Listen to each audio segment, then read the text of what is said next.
I'm Michelle Martin, and this is Tell Me More from NPR News.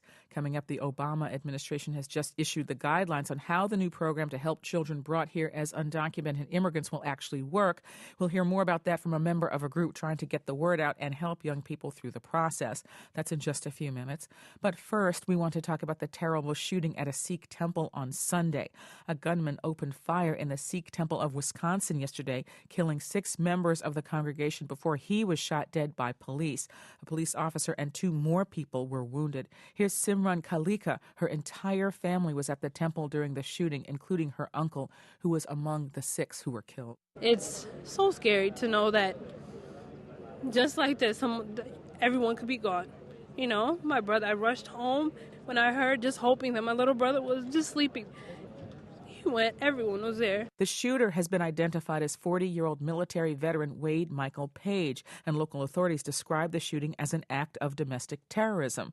Even as the details of this case are emerging, though, one thing is clear, that this attack has made its mark on American Sikhs and South Asian Americans far beyond the community where this occurred. We wanted to talk more about how the community is reacting to all this. So earlier, we spoke with Rajdeep Singh. He is the Director of Law and Policy for the Sikh Coalition.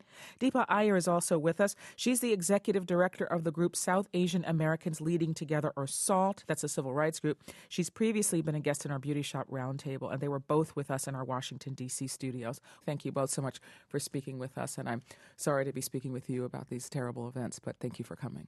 Thank you. Thank you. Rajdeep, as we mentioned, authorities are still sorting out the motivation for the shooting and specific details about what seemed to have motivated the man who's now been identified as Wade Michael Page. But in the midst of all this, it seems to be that there seems to have been some confusion about just who Sikhs are, what their faith principles are. Could you just give us just a couple of details to get us started? Sure. Sikhs are followers of the 5th largest religion in the world. There are approximately 25 million Sikhs throughout the world. The Sikh religion was founded over 5 centuries ago in South Asia, and in fact most Sikhs live in India, but there is a significant diaspora in Europe and North America. And essentially Sikhs believe in one God and that all human beings are created equal, regardless of their race, religion, and gender. Now, one does not want to imply that it would have been acceptable for this person to have attacked Muslim Americans, but it's being reported that perhaps one of the motivations is misidentification. But this is not the first time that Sikhs have been misidentified as being part of another group. In 1905, they were attacked for being Hindus in Washington state. During the Iranian hostage crisis, they were misidentified as Iranian. There have been various points during the Gulf War, people of Sikh heritage have been attacked under the mistaken belief that they were Muslim. And I wonder whether this is common in your personal experience and why you think this persists. Well, in the post-9/11 environment, members of many communities, the Sikh, Arab, Muslim, and South Asian American communities, have been targeted because of their attire, because of their national origin, actual or perceived, because of their skin color. And unfortunately, this is just a reality that many Sikhs have to endure and deal with these days. And part of the distinctive attire, if you don't mind my mentioning, you're also wearing it, is a turban that observant Sikh men wear. Why do they wear that, if you don't mind my asking? Sure. Sikh men are required to wear turbans, and the turban is a declaration of Sikh identity. It signifies a commitment to upholding Sikh values and Sikh principles. It's sort of a declaration to the world that we are committed to protecting liberty, equality, freedom for all people. Deepa, I would like to turn to you now. Your organization represents Sikhs, but the broader population of South Asian Americans. I just wanted to ask how people are responding to this and what you're hearing from members of your organization, whether they're Sikh or not.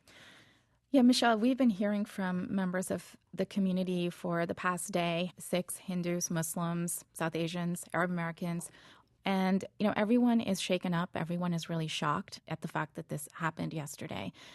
Everyone is sending their condolences and sympathies to the families of the victims. And I think that there's also been a little bit of an emotional trigger to what happened in the days following September 11th.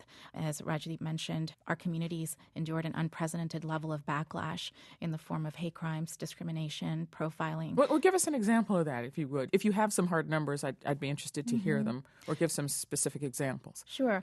Well, in just the week following 9/11, and we're going back 11 years, obviously, here, our organization found that there were 645 incidences of bias that were reported in our community. And this ranged in terms of, as I mentioned, hate crimes. In fact, the first victim of a post-9/11 hate crime was Balbir Singh Sodhi, who was a Sikh man. There were Muslims, Indians also, who were murdered after 9/11. And then as we kind of moved on through the past 10 years, we saw that the types of discrimination would move into employment and workplace discrimination, school-based bullying, for example, profiling at the airports. And sadly, we've also seen members of the political realm engage in xenophobic or racist rhetoric against our communities. And it's really been an environment, a broad environment where people in our communities have felt that they are targeted, that they are singled out because of this perceived connection to terrorism.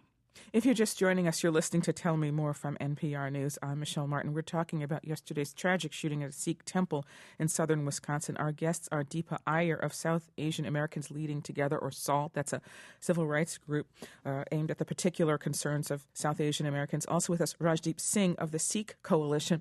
Rajdeep Singh, I understand that part of the reason it's hard to pin down the number of specific attacks against Sikhs which authorities believe are based on their identity, because the numbers aren't actually collected that way. That's right. The FBI is required to collect hate crime statistics from around the country, but unfortunately they do not keep track of hate crimes against Sikhs. And the Sikh Coalition made a request of the Justice Department and the FBI last year that they do so.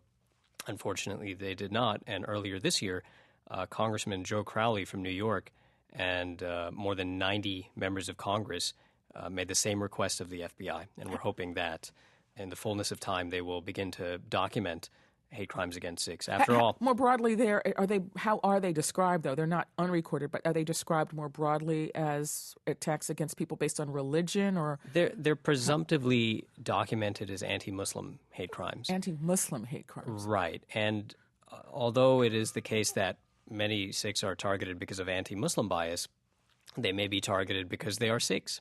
And in any case, we believe that you can't address a problem unless it's being measured. You can't allocate resources to address a problem unless you know where those resources should go. And so we believe that the FBI has the capacity, but also the obligation to take a nuanced approach to hate crime data collection. I wanted to ask you this, and I'm going to ask each of you this as for the couple of minutes that we have left, is that, the idea that Sikhs might be targeted because they are confused with being Muslims is wrong on any number of levels. So I don't mean to imply with this question that it's acceptable to target Muslims or anyone else. But I did want to ask if there is some discussion about how to clarify one's beliefs. I'm just wondering if that conversation's going on, and how do you even address that question? Right. I think it's perfectly okay for people to explain who they are, but it's unacceptable to try to explain who they are not. You know what I mean? We are Sikhs. We are happy to share information about our religion and be a part of the community, but at the same time, we have a solidarity with the Muslim community. They've endured a lot of violence and discrimination, and this is true also of the Arab American and South Asian American communities, and as far as I'm concerned, we are all one community. Deepa, what about you, given particularly that your group is intentionally a coalition of people from different national origins and heritages and, religious preferences and so forth?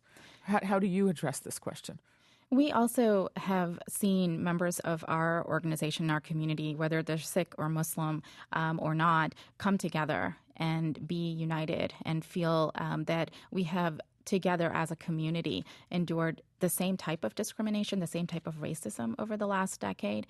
And so there have been a lot of bridges that have been built over the past 10 years. And I think that Rajdeep is right. There is a sense of solidarity that people feel.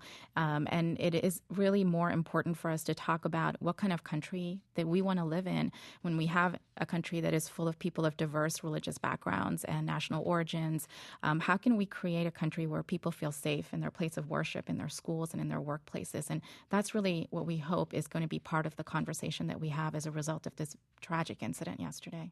Rajdeep, is there anything else that you would want to leave people with, given, of course, that one would have to be feeling all the emotions that anyone would feel at a time like this, of feeling vulnerable.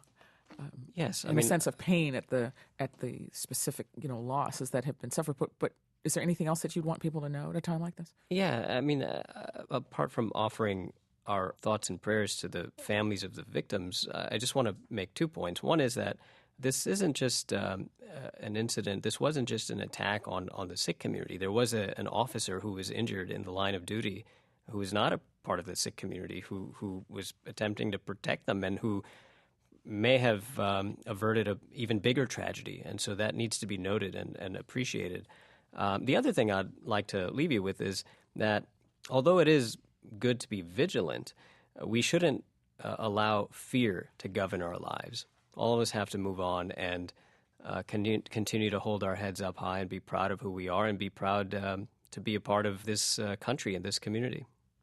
Rajdeep Singh is the Director of Law and Policy for the Sikh Coalition. He was kind enough to join us in our Washington, D.C. studios, along with Deepa Iyer, the Executive Director of South Asian Americans Leading Together. Thank you both so much for joining us. Thank you. Thank you. This is a developing story, so please click on npr.org and stay tuned to your NPR station for the latest developments.